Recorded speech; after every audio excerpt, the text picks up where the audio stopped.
Madam Acting Deputy President, and in the midst of the political drama that we've all experienced in the past 24 hours, it's very important to remember that there are many women and children who are tonight terrified in their own homes. Feeling safe at home is a basic human right and one which many of us take for granted.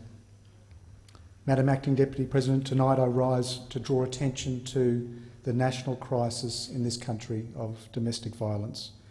It is an issue that transcends age, culture, faith, circumstance and socio-economic status. As journalist Jess Hill wrote in her article for The Monthly, the statistics are now well known. A woman is murdered at least every week, another hospitalised every 3 hours. As a man, father, husband and senator, I call on the men of Australia to play their part in being good role models to younger men. Domestic violence is a national emergency.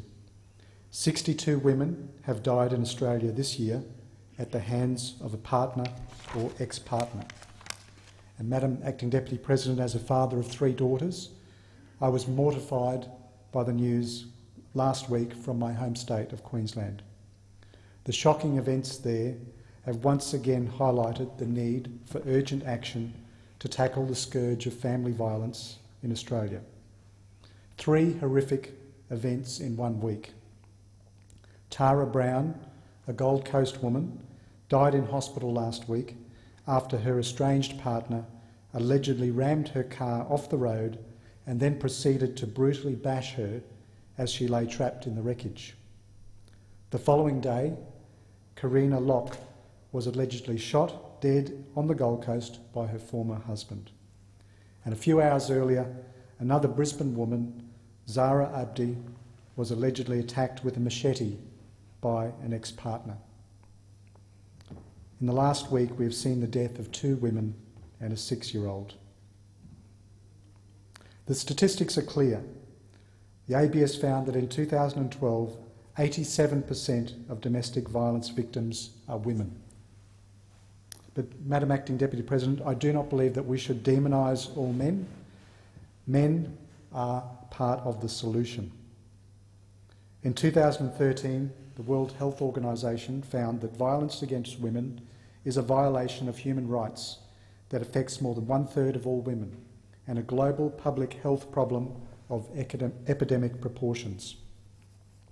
Australia's National Research Organisation for Women's Safety notes that in Australia, domestic violence is the most prevalent form of violence experienced by women, and a woman is more likely to be assaulted in her home by a male partner than anywhere or by anyone else. It's known that the majority of those who experience domestic violence are women, and that such violence affects members of all cultures, ages and socio-economic groups. Madam Acting Deputy President, I note that there are a number of risk factors and at-risk groups which have been identified, and there are some key research findings which demonstrate that, for example, alcohol and drug use can lead to higher levels of aggression by perpetrators. And a study has found that between 2000 and 2006, 44% of all intimate partner homicides and 87% of Indigenous intimate partner homicides were alcohol-related. I'm also very concerned to note that pregnancy is also one of the risk factors, and which may intensify the risk of domestic violence. 1/4 of women who experienced partner violence since the age of 15 reported experiencing domestic violence for the first time from a previous partner while pregnant. Separated women are more likely to experience violence than married women, and it's most common for women to experience violence from a male ex-partner. And international studies indicate that leaving a violent partner may increase the risk of more severe or even fatal violence. Young women are more likely to have recently experienced violence than older women. Researchers suggest that inexperience, age differences in relationships and the lack of access to services exacerbate younger women's vulnerability to violence. Indigenous women and their children are more likely to experience violence than any other section of society. When compared to non-Indigenous women, Indigenous women are 5 times more likely to be homicide victims. Rates of domestic assault reported to police are also more than 6 times higher for Indigenous women. Also of concern is women in rural and remote areas have a higher reported incidence of domestic violence than metropolitan settings.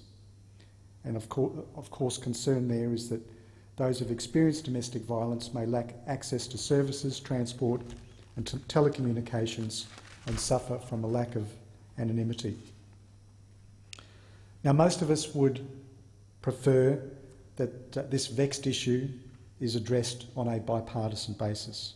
But having said that, in March, Labor called on then Prime Minister Tony Abbott to hold a National Crisis Summit, bringing together Commonwealth, state and territory governments, law enforcement, service providers, experts and survivors, to urgently agree and implement judicial and service reforms to tackle family violence. Madam Acting Deputy President, this is an issue that should be above politics. It is an issue, I stress, that requires bipartisan support. Labor has previously committed to holding such a summit within 100 days of being elected to form government. Given the horrific events in Queensland over the past week or so, I want to commend the Queensland Premier Anastasia Palaszczuk for announcing earlier this week immediate changes to the way police stations handle individual domestic violence complaints, fast-track the rollout of 300 body-worn cameras on the Gold Coast, and in taking plans to implement a death review panel. As Dame Quentin Bryce, the chair of the Premier's Implementation Council for Domestic and Family Violence, has said over the weekend in Queensland, the first response is absolutely critical. Unfortunately, the police and the criminal justice systems are commonly criticised for not treating domestic violence seriously enough. And I'm very pleased to see that in Queensland, domestic violence complaints will now be prioritised. Domestic violence victims will move to the front of the queue. Senior police will be forced to sign off on any complaint, ensuring that women like Tara Brown, who, according to media reports, was turned away by police, so that women like Tara don't fall through the cracks. We need more education. Queensland Premier is right when she says that the biggest change must be socially born. And if you're out in a pub and someone isn't doing the right thing, then call them out on it and say, come on mate, that's not the way you do it. So I commend the Palaszczuk government for fast-tracking legislation in this area. I also want to raise a huge challenge for our society, which is the portrayal of women in misogynistic lyrics in popular music. Society's attitudes towards women play a role in the justification of violence against women. And the Tasmanian Commissioner Mr. Darren Hine has said, we're all responsible for shifting social norms that blame, excuse, minimise and justify violence against women and their children. The United Nations Commission on the Status of Women has reported a tremendous increase in the representation of violence against women, particularly sexual violence in the media. Madam Acting Deputy President, in conclusion, I'd like to urge incoming Prime Minister Turnbull to commit to holding a National Crisis Summit. And I will leave you with this chilling statistic that as of 6:30 p.m. this evening, police in Australia would have dealt with, on average, 509 domestic violence matters in the course of today. Madam Acting Deputy President, this is unacceptable. Our country is in a crisis and it needs to be resolved.